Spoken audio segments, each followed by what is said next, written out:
Thank you for your support of Iowa Catholic Radio. Hi, this is Kelly Mesher-Collins. Would you consider a $30 a month donation? You can give securely online at iowacatholicradio.com, the Iowa Catholic Radio app, or call 515-223-1150. From the Mercy One studio. Making It Personal with Bishop William Joensen on Iowa Catholic Radio and iowacatholicradio.com. Welcome to Making It Personal with Bishop Joensen. I'm Kelly Mesher-Collins with the Diocese of Des Moines.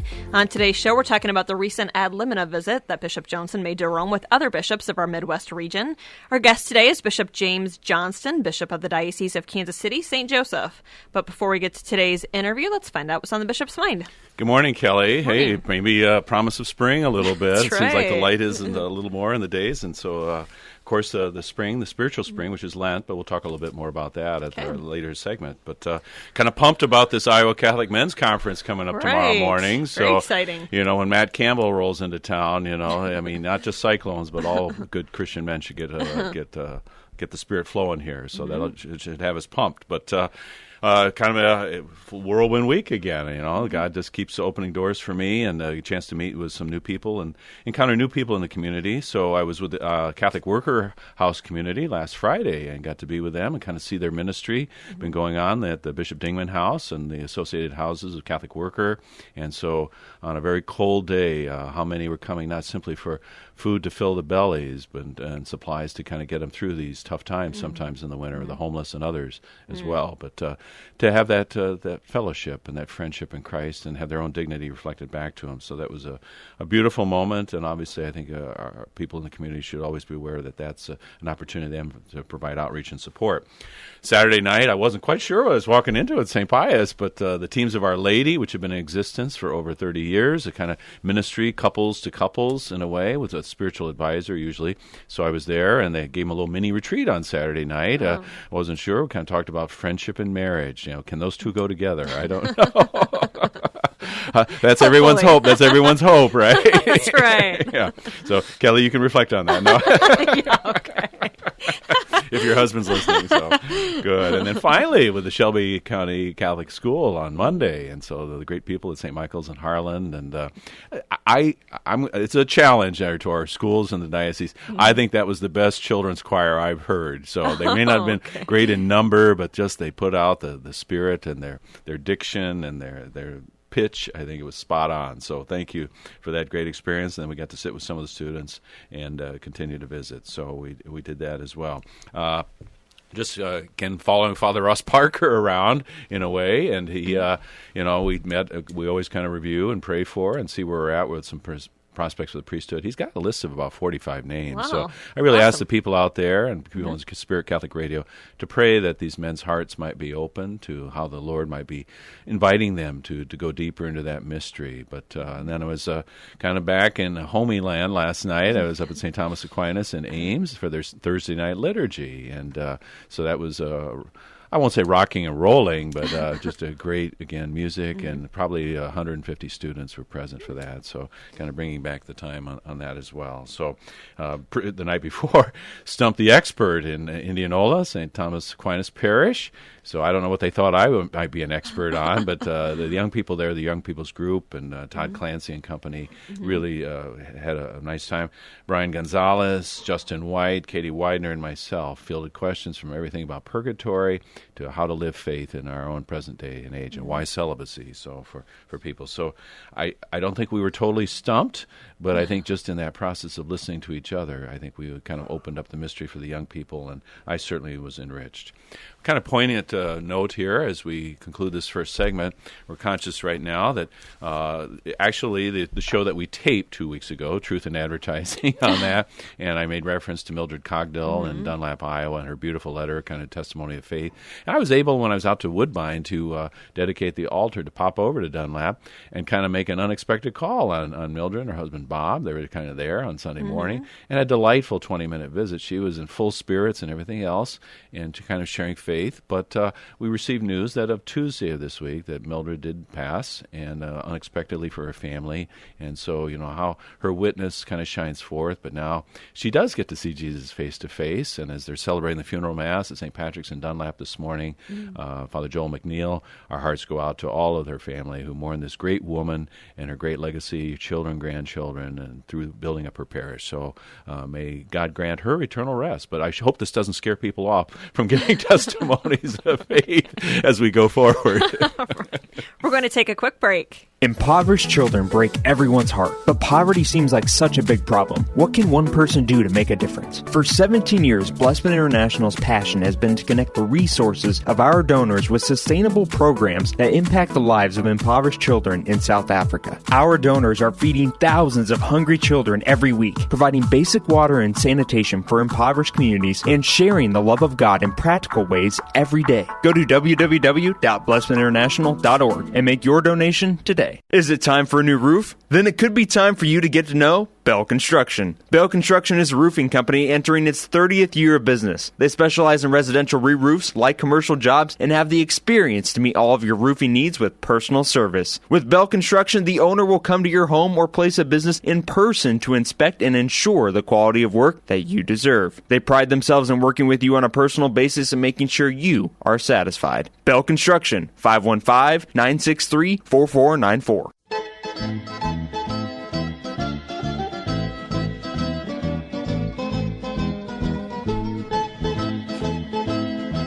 Welcome back. I'm Kelly Mesher Collins with the Diocese of Des Moines. You're listening to Making It Personal with Bishop Joensen. On today's show, we're talking about the recent ad limina visit Bishop Joensen made to Rome with the other bishops of our Midwest region. Our guest today is one of those bishops, Bishop James Johnston of the Diocese of Kansas City, St. Joseph. I don't know about that music selection. Sometimes I trust Jimmy. Kind of stereotypic talent, but there we go. All right. So kind of brings back the spirit, maybe, in a way. But Bishop Johnston, so pleased that you would have time for us this morning. And one of the privileges of getting to know you in some of these bishop events that we've had in recent weeks. So I guess we got the Johnston and Joensen show this morning. So yeah. I was thinking of that too. Yes, J&J. The J&J boys. All right. If this works out, we'll take this on the road here. Okay. Well, good. So the ad limina visit to the threshold of Peter and Paul and all the great apostles there and the Region 9 bishops there. That wasn't your first ad limina visit, though, was it? No, I went for the first time back in 2012 as a fairly young bishop. I became a bishop in 2008, and so a little over almost 3 years into it, or so, and so went in 2012 with Pope Benedict at the time. Mm-hmm. So. You were a bishop of Springfield, Cape Girardeau at the time. That's been kind of a cradle of bishops over the years and things. But any sense maybe of what was unique or distinct, not only in the engagement with the Holy Father, but just in general this time around?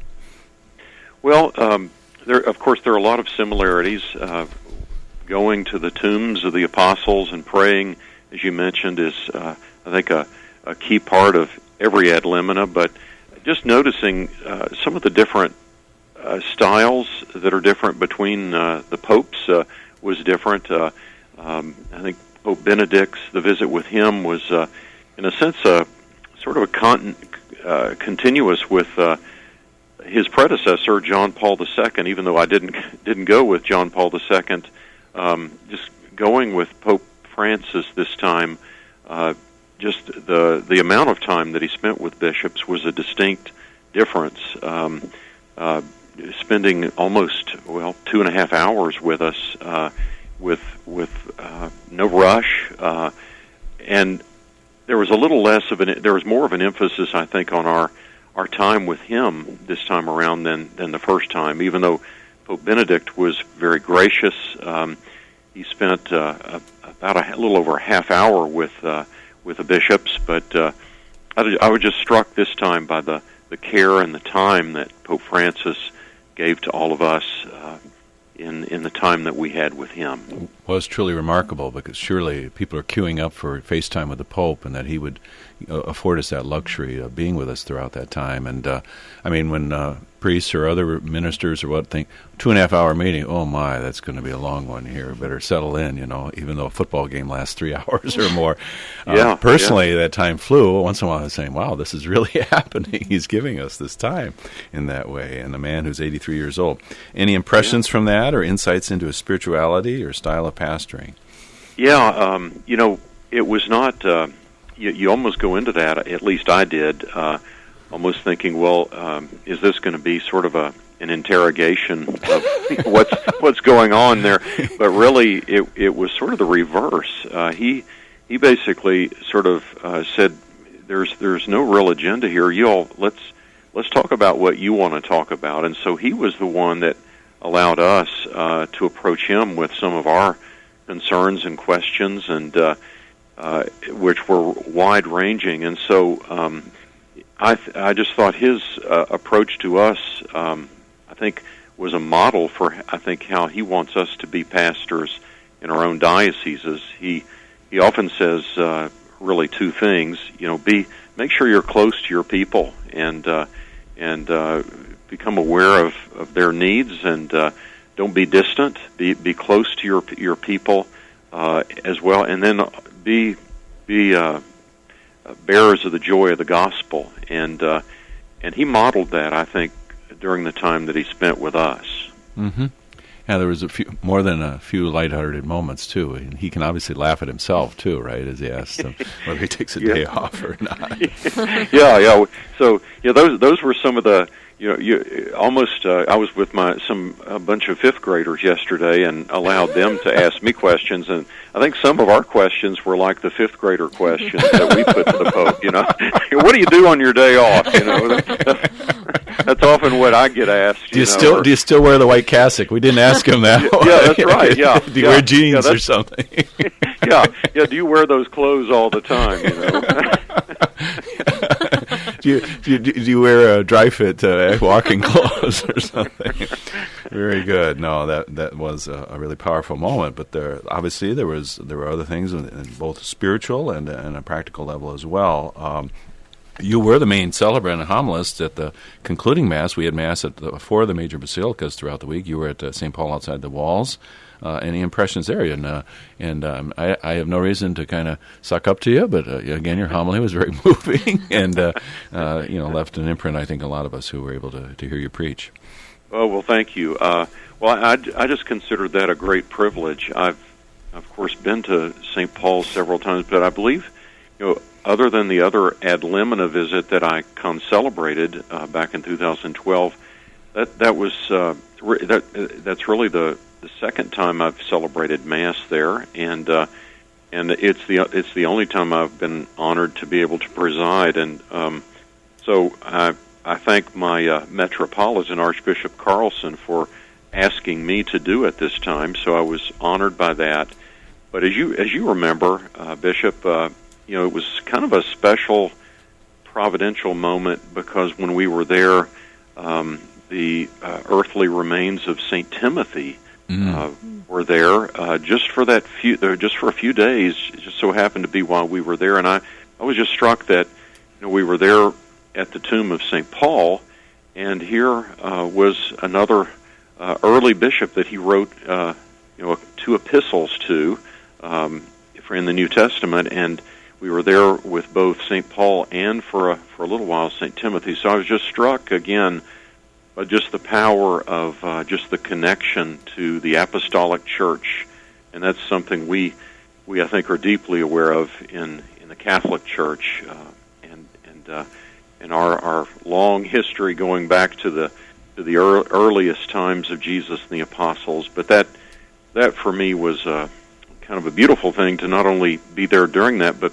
to be there with my brother bishops, and to be able to pray and offer Mass. So it was just a graced moment for me, and I think for all of us. I think for all of us. I mean, collaborators, the two, Paul and Timothy, and brothers in the Lord, and how we are to strengthen each other as well as strengthen the brethren at large. So, yeah, it was very moving and kind of a mini procession. I didn't know if you had orchestrated that all or not.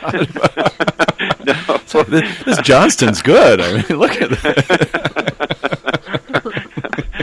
You're giving me too much credit there. So. All right. Okay. Maybe a little more serious note here.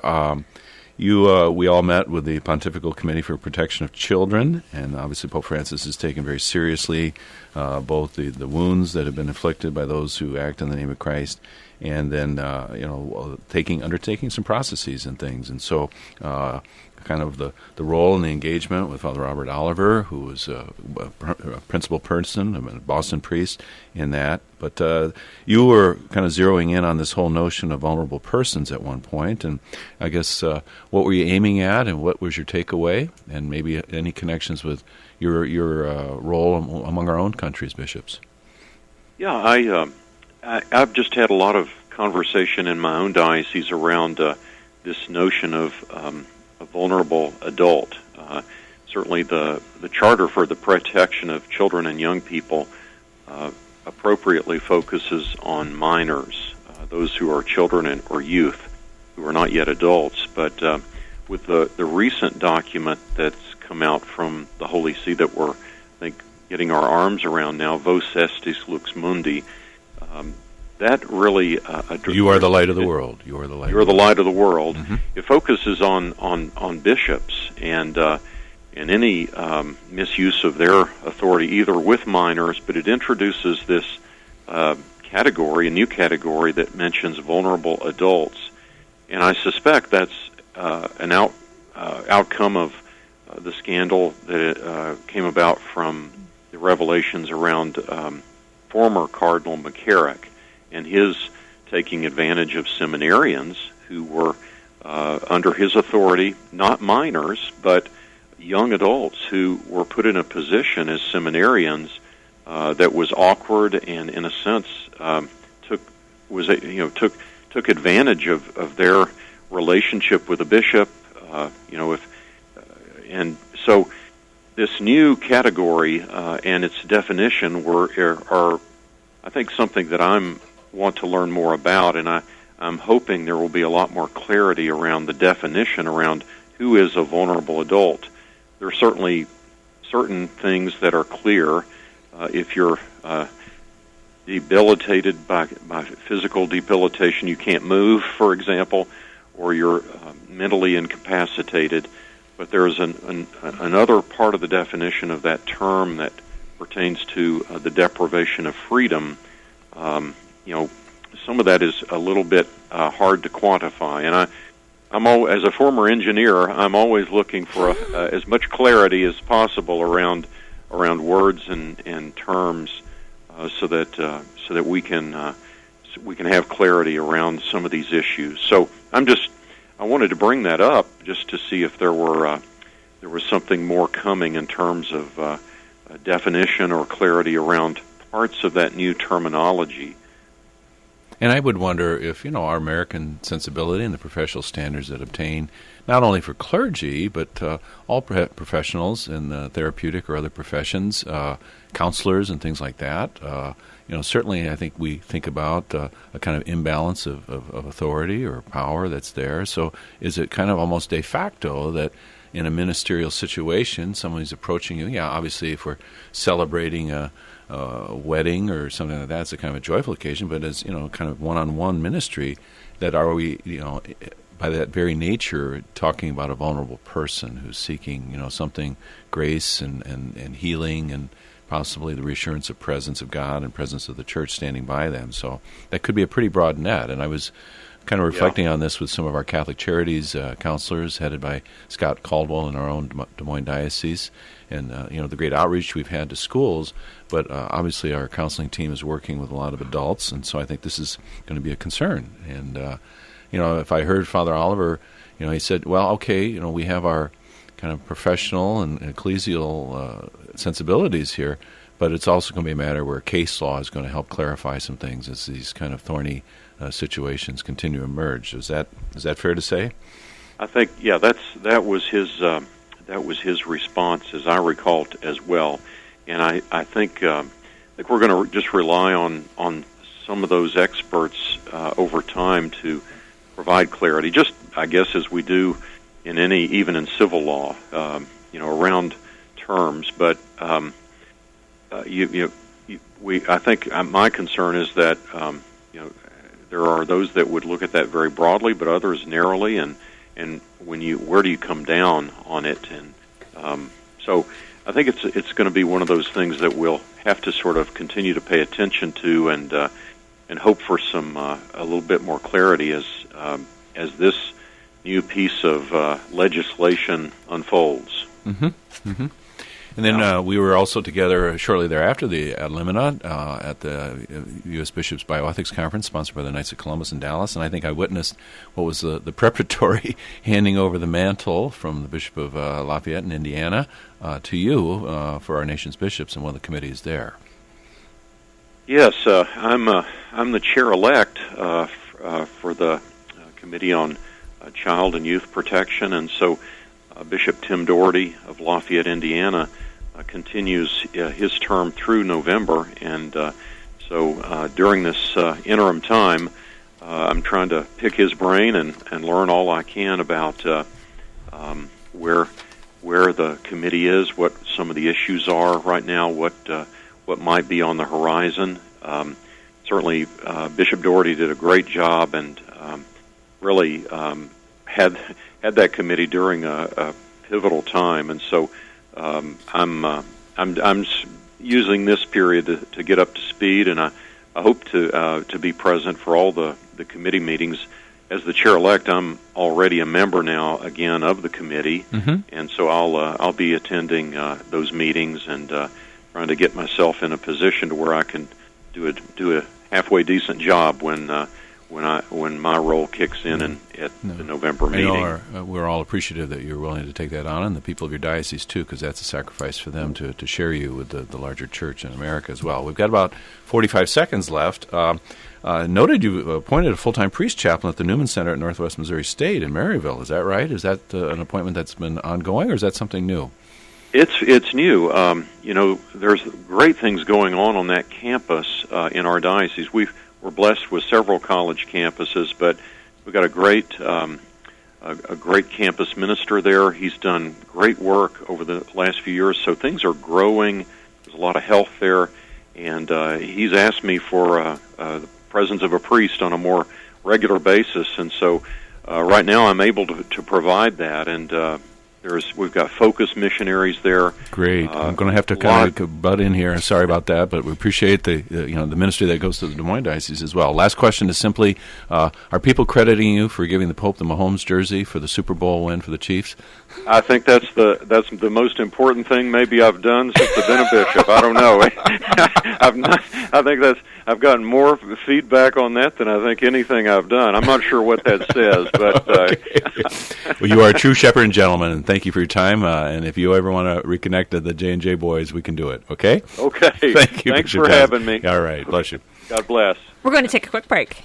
Thank you, Blessman International, for their support of Iowa Catholic Radio. Everyone lives their life 24 hours a day, 7 days a week, 365 days a year. How we use that time directly affects if our life will leave a significant impact or not. Each year, Blessman International leads Central Iowans on a 12-day, all-inclusive experience sharing the heart of Christ with children in South Africa. Teams are forming to do something significant in an African child's life. Learn more at blessmaninternational.org. That's blessmaninternational.org. Is it time for a new roof? Then it could be time for you to get to know Bell Construction. Bell Construction is a roofing company entering its 30th year of business. They specialize in residential re-roofs, light commercial jobs, and have the experience to meet all of your roofing needs with personal service. With Bell Construction, the owner will come to your home or place of business in person to inspect and ensure the quality of work that you deserve. They pride themselves in working with you on a personal basis and making sure you are satisfied. Bell Construction, 515-963-4494.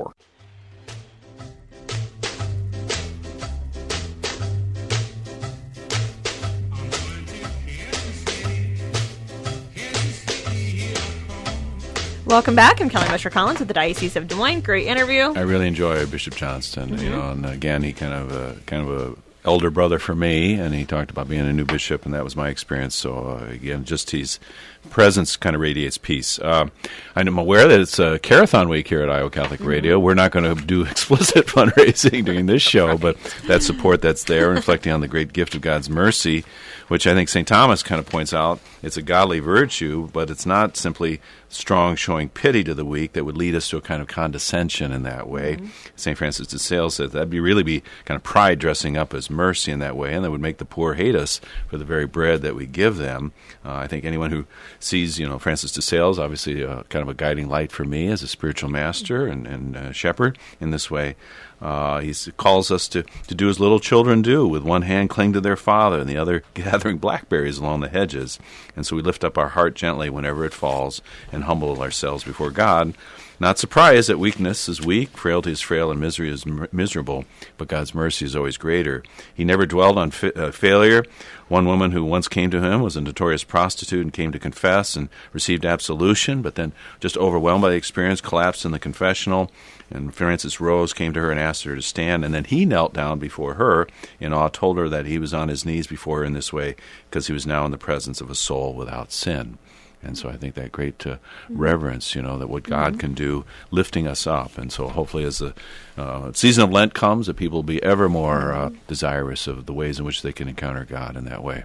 But there's lots going on in the Catholic world too, Kelly, and so some things more notable than others as well. Mother Angelica fans should be happy. Right. Yeah, just announced Mother Angelica is going to be inducted into the Alabama Women's Hall of Fame. So that's going to happen on March 5th. Of course, she's the founder of EWTN. All right, so we should have Sweet Home Alabama playing, but we can't have that, right? That way, that'll be a future musical selection. Go, yeah. And what else? What else? Well, are you a moviegoer? I hope to be, but that's something. You like movies? I love movies, right. But haven't been able to right. keep up. You've been a little busy. Yep. Okay. Well, we have a new movie coming out, and it's called "I Still Believe." A lot of people might have heard of Jeremy Camp. He's a Christian singer. He has some great songs. But there's this new movie coming out March 13th, and I think what's a little different about this one in terms of Christian movies is that they've got some really big names. So this includes Gary Sinise. He plays the father. Also includes Shania Twain, country music people who recognize her. She plays the mother. I mean, Gary Sinise and Shania. Right. Now we're talking here. Okay. And then there's also this guy I'm not familiar with, but he's the one who plays Jeremy Camp as a young man who's on this popular show called Riverdale. KJ Apa. I don't know him, but I think any young person would recognize Riverdale. I hope we're not besieged by people who are shocked and mortified that you don't know him, I mean, Kelly, I count on you to have your finger on the pulse here. Now, come on. Well, I think maybe if I was like 18, I might recognize you're supposed to cover my deficits and not confess your own on this air. Goes below millennials. Okay, yeah. So he's very popular. So anyway, it should be good. It opens March 13th. Okay, and we gain no commercial remuneration or anything, so there's no emoluments or anything that are changing hands here in this way. That's about Gary. So let me ask you, Matt Campbell appearing tomorrow. Are you kind of a Matt Campbell groupie or not? I mean, as a cyclone. I'm an Iowa State fan, but I have notified one of my coworker friends to come with because she's diehard. She's very diehard. So I will be there listening. You'll be in the mosh pit then for Matt Campbell. All right, thank you. This has been another edition of Making It Personal with Bishop Joensen. You can hear Making It Personal with Bishop William Joensen every week on Iowa Catholic Radio and iowacatholicradio.com.